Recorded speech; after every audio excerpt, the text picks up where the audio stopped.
Good afternoon, everyone. My name is zyroxandra.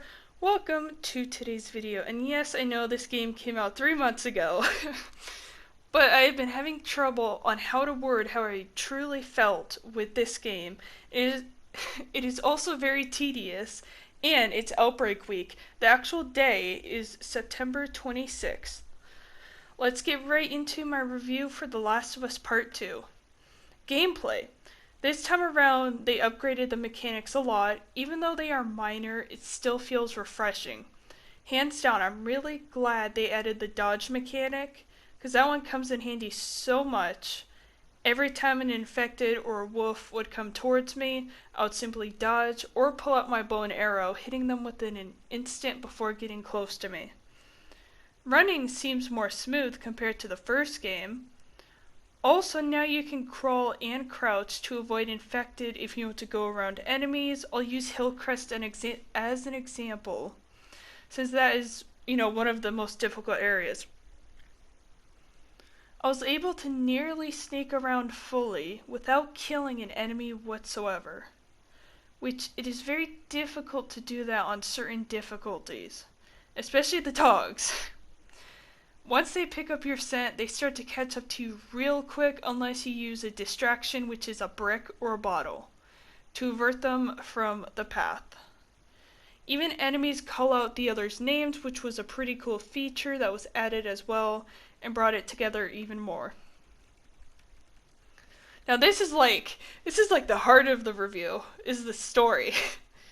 Oh, I loved how they wrote the whole story, even though I did see the leaks, but nothing changed from how much I enjoyed, cried at those gut-punching scenes, and etc. The whole fandom is divided after The Last of Us Part 2, especially killing off Joel, and if you are at that part and just stopped playing, please finish the game fully from start to end. You may not like it, but the general theme is what makes this game so special. Because for one, it's not generic at all. And that's what I really love about it. In all honesty, and I might get backlash for saying this, is The Last of Us Part 2 would be non-existent if they did not kill his character off. It was literally the key to the whole story. And it brought up that his actions have consequences. Joel was not a good person, but he was in Ellie's eyes. None of these characters are both good nor bad.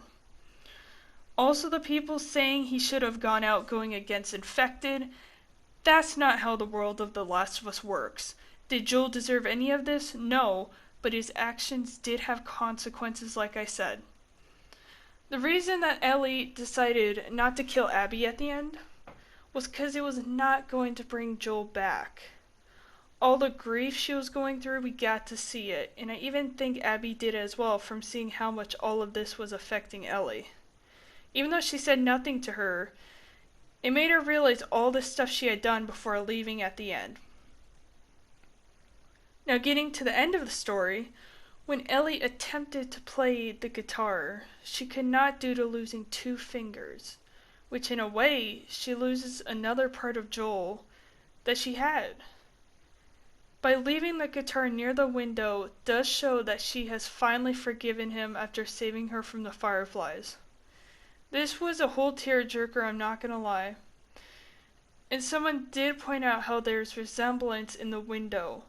Because in part 1, it is open, same as part 2, which hints even more towards part 3 to conclude her story. Thus, the window would be closed. I only disliked one portion of the game the first time around, but then second time around I understood, which was the fight between Ellie and Abby in the theater. I felt super uncomfortable to be in control of her going up against Ellie, because we have spent so many years with her, it just hurts to be in control of a character that nearly kills her. But it made sense for it to go down that way, causing us to feel that uncomfortable feeling. Plot hole. So I realized this instantly my first playthrough, is how the heck did they get out of the theater and back to Jackson? Even though Naughty Dog said no DLC, I feel like this would be a perfect opportunity to make one to fill in this gap. Because Tommy was shot, Jesse was killed, Dina was unconscious, and Ellie had her right elbow displaced and got punched in the face constantly. Also, no joke, I thought the whole farm sequence was a dream. I'm not even kidding you. I really thought it was. Because I thought they were like all unconscious still.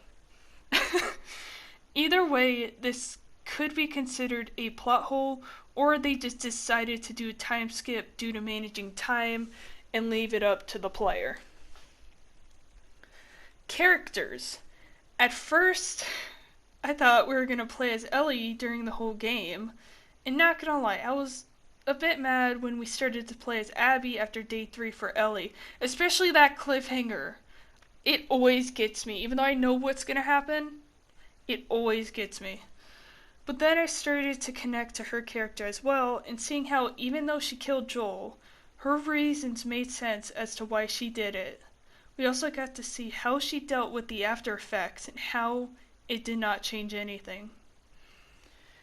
Compared to when we were playing as Ellie, we were seeing the pain of her losing Joel right when she started to work towards forgiving him.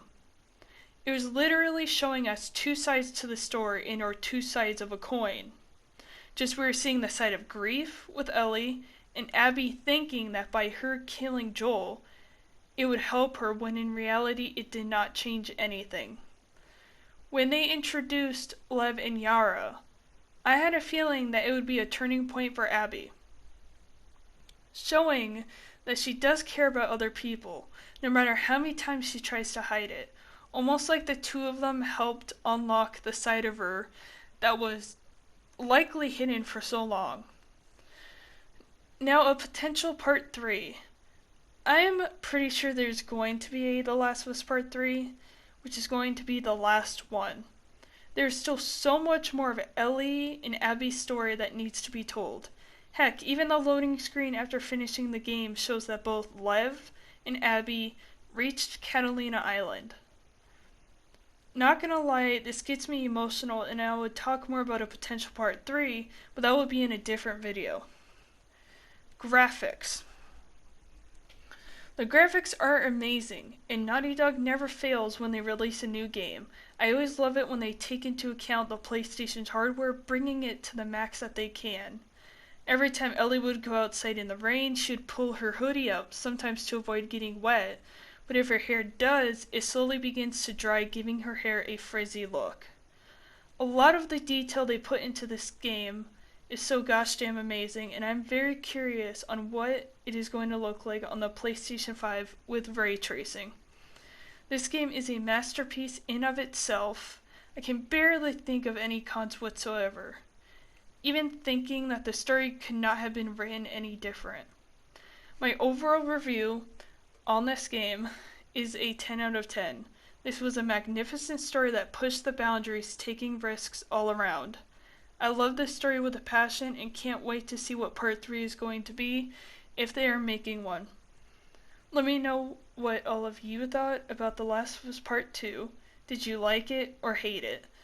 Or if you're in like a gray area. Also, if all of you did...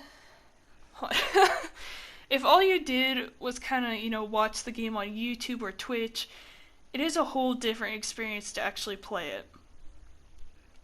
Before I forget, next week is going to be the video about representation in The Last of Us Part 2 and what it means to me.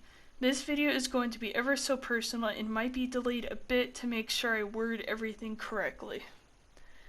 Have a great day, and I will see all of you later.